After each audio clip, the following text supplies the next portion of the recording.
Road પર electric bike કંપનીમાં આગ લાગી હતી। બેટરી ટેસ્ટિંગ દરમિયાન શોર્ટ સર્કિટથી આગ લાગી હોવાનું અનુમાન છે। આગમાં કોઈ જાનહાનિ નથી થઈ। ઇલેક્ટ્રિક વ્હીકલ મેન્યુફેક્ચરિંગ યુનિટમાં લાગેલી આ આગના કારણે લાખો રૂપિયાનું નુકસાન થયું છે। આગની જાણ થતાં જ ફાયર વિભાગને ઘટનાસ્થળે પહોંચી અને આગને કાબૂમાં લીધી હતી। સાણંદ, ધોળકા સહિત વિવિધ સ્થળોએથી કુલ 5 ફાયર ફાઇટરની મદદથી આગ કાબૂમાં લેવાઈ હતી।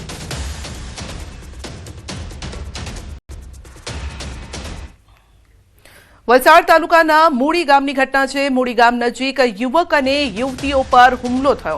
અસામાજિક તત્વોએ એક યુવતીની છેડતી કરી હતી અને છેડતી કરનાર યુવકો સામે યુવતીએ પ્રતિકાર કર્યો।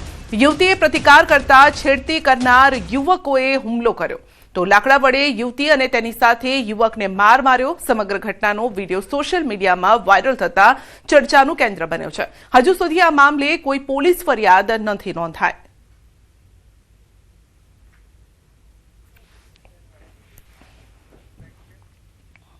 આ તરફ જામનગરમાં પણ મોડી રાત્રે બે જૂથ વચ્ચે જાહેરમાં મારામારી થઈ। બે જૂથ વચ્ચે લાકડી અને છુટ્ટા હાથની મારામારી થઈ હતી। જાહેર રસ્તા પર અથડામણથી લોકોના ટોળે ટોળા ઉમટ્યા હતા। ગોકુલનગર જકાત નાકા સર્કલ પરની આ ઘટના છે અને પોલીસની કામગીરી સામે સવાલો ઉભા થઈ રહ્યા છે। તો ગોકુલનગર જકાત નાકા સર્કલ પર મારામારીની આ ઘટના બની હતી। મોડી રાત્રે બે જૂથ વચ્ચે જાહેરમાં મારામારી થઈ હતી। આસપાસથી લોકો પણ એકઠા થઈ ગયા હતા। લાકડી, દંડા જે હાથમાં આવ્યું તે લઈને એકબીજા પર તૂટી પડ્યા હતા। રસ્તા પર અથડામણથી આસપાસના લોકોમાં પણ ડર ફેલાયો।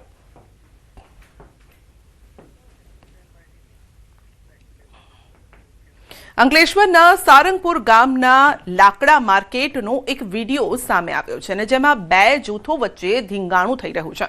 મારામારીનો વિડીયો વાયરલ થયો છે। અંકલેશ્વર શહેરના સારંગપુર વિસ્તારમાં બે જૂથ વચ્ચે થયેલી જાહેરમાં મારામારીનો આ વિડીયો સોશિયલ મીડિયામાં વાયરલ થઈ રહ્યો છે। તો ઘટનામાં બંને જૂથોના લોકો લાકડી લઈ સામસામે આવી ગયા હતા। એકબીજા પર હુમલો કર્યો હતો।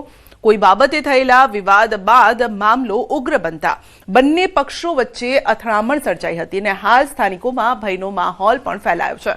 અથડામણમાં સંડોવાયેલા તત્વો સામે કાયદેસરની કાર્યવાહી કરવામાં આવશે તેવી પણ માહિતી મળી રહી છે।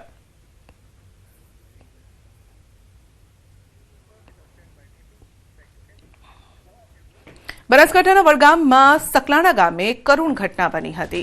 ખેતરમાં વીજ વાયર પડતા પિતા પુત્રનું મોત થયું। રાત્રિ દરમિયાન એક્ટિવા પર ખેતરમાં જઈ રહ્યા હતા અને તે સમયે આ ઘટના બની હતી। ઘટના સ્થળે જ બંનેના મોત થતા પરિવારમાં શોકની લાગણી ફેલાઈ છે। તો મૃતદેહોને પોસ્ટમોર્ટમ માટે વડગામ ખસેડવામાં આવ્યા। પિતા પુત્રના નિધનથી સકલાણા ગામ સહિત સમગ્ર પંથકમાં શોકનો માહોલ પણ છવાયો છે। દ્વારકાના ઓખામાં સુદર્શન સેતુ પર ટ્રાફિક નિયમોના લીરે લીરા ઉડાડતો વધુ એક વિડીયો વાયરલ થયો છે। સોશિયલ મીડિયા પર ફોલોવર્સ અને વ્યૂઝ વધારવાની હોડમાં એક યુવતીએ કાર પર ચઢી જોખમી રીલ બનાવી હતી। અગાઉ પણ અહીં રીલબાજીના અનેક કિસ્સાઓ સામે આવી ચૂક્યા છે અને ત્યારે ઓખા પોલીસને પડકાર ફેંકતો આ વિડીયો જેને લઈને સ્થાનિકોમાં પણ ભારોભાર રોષ જોવા મળી રહ્યો છે। હાલ આ વિડીયો સોશિયલ મીડિયામાં ધૂમ મચાવી રહ્યો છે અને ત્યારે જવાબદારો સામે પોલીસ કડક કાર્યવાહી કરે તે પ્રકારની માંગ કરવામાં આવી છે।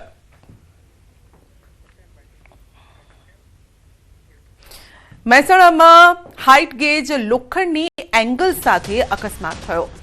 છોટા હાથી લોખંડની એંગલ સાથે અથડાઈ ગયું। તો વિસનગર લિંક રોડ પરનો આ બનાવ છે। ભારે વાહનોને રોકવા માટે લગાવેલી લોખંડની એંગલ ત્યાં હતી અને ભારે વાહનો ત્યાં પ્રવેશ ન કરી શકે તે માટે લગાવવામાં આવે છે। જોકે છોટા હાથી પ્રવેશ કરવા જતા એંગલ સાથે અથડાઈ ગયો અને આંબેડકર બ્રિજ ઉપર જતા પહેલા લગાવ્યા છે હાઇટ ગેજ એંગલ, જેના કારણે આ ભારે વાહનો ત્યાંથી પસાર ન થઈ શકે। પરંતુ જેવું જ ત્યાંથી પસાર થવા ગયું તેવું જ આ એંગલમાં ફસાઈ ગયું હતું અને કારણ કે આ વાહનમાં કેટલોક સામાન પણ જોવા મળી રહ્યો છે। ઓવરલોડ આ સામાન હોય, આખું વાહન હોય તેવું પણ દેખાઈ રહ્યું છે। ભરૂચના કસ્સક વિસ્તારમાં મહિલાને માર માર્યાનો આક્ષેપ થઈ રહ્યો છે। બાળકોને સાયકલ ધીમે ચલાવવાની સમજ આપતા મામલો ઉગ્ર બન્યો।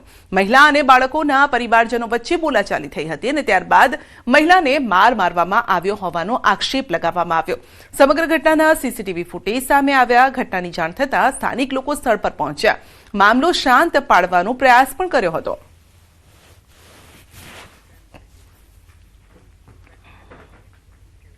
હાલોલ વડોદરા હાઈવે પર ટ્રક અને લક્ઝરી બસ વચ્ચે અકસ્માતનો મામલો છે।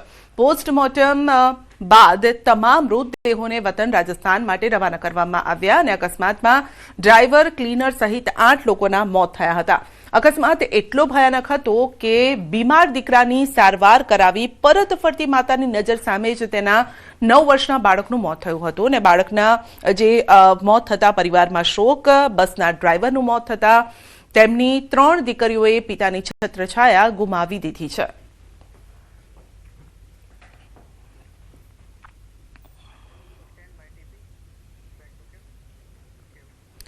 સુરતમાં 31 વર્ષીય યુવાને કર્યો છે આપઘાત। સિંગણપોરના ભૂમિ પાર્ક સોસાયટીમાં આપઘાત કર્યો છે। ઘરકંકાસના કારણે આપઘાત કર્યાની આશંકા છે। પરિવારજનોમાં શોકનો માહોલ છે। પોલીસ ઘટનાસ્થળે પહોંચી અને તપાસ હાથ ધરી હતી। અડાજણમાં આગની ઘટના। શોરૂમમાં ભીષણ આગ લાગી। ફાયર બ્રિગેડ ઘટનાસ્થળે પહોંચ્યું। આગ પર કાબુ મેળવવાના પ્રયાસ હાથ ધરવામાં આવ્યા। તો સુરતમાં આગ લાગતા અફરાતફરી। મેડિકલ દુકાનમાં આગ।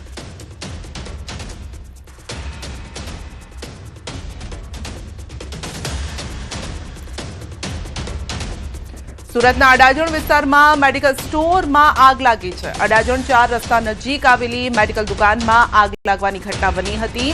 તો આગની જ્વાળાઓ દૂર દૂર સુધી દેખાઈ હતી। આગ લાગતા વિસ્તારમાં અફરાતફરીનો માહોલ સર્જાયો। ફાયર વિભાગની 6 ગાડીઓ તાત્કાલિક ઘટનાસ્થળે પહોંચી।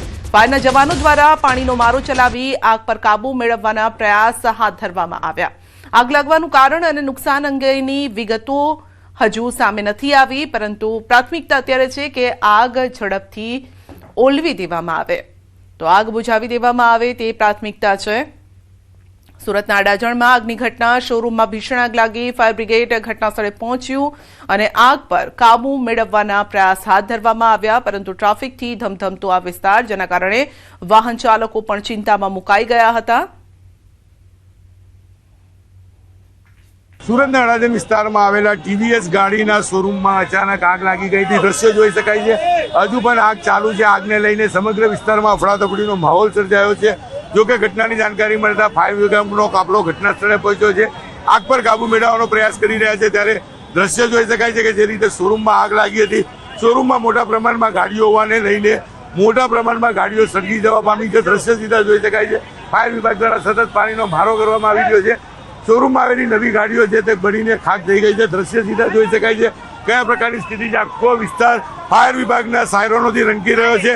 દ્રશ્ય જોઈ શકાય છે। મુખ્ય માર્ગ છે। આ વિસ્તાર કહી શકાય મધ્યમ વર્ગના લોકો રહે છે અને અહીંયા નોકરિયાત લોકો રહે છે, ત્યારે આખો વિસ્તાર છે તે ફાયર વિભાગની ગાડીઓથી રંકી રહ્યો છે। હજુ પણ આગ ચાલુ યથાવત છે। આગ ઓલવવા માટે મહાનગરપાલિકા અને ફાયર વિભાગ દ્વારા સતત કામગીરી કરવામાં આવી રહી છે। ગાડીમાં રહેલા શોરૂમમાં રહેલી તમામ ગાડીઓ ભરીને ખાક થઈ ગઈ છે। ત્યારે દ્રશ્ય જોઈ શકાય છે કે ફાયરના જવાનો ખૂબ જ જહેમત ઉઠાવી રહ્યા છે। દ્રશ્ય કહી જાય છે કયા પ્રકારની આગ છે। બીજી બાજુ જે વિસ્તાર બતાવવા માંગીશ કે ભરચક વિસ્તાર હોવાને લઈને લોકો મોટી સંખ્યામાં રસ્તા પર ઉતરી આવ્યા છે।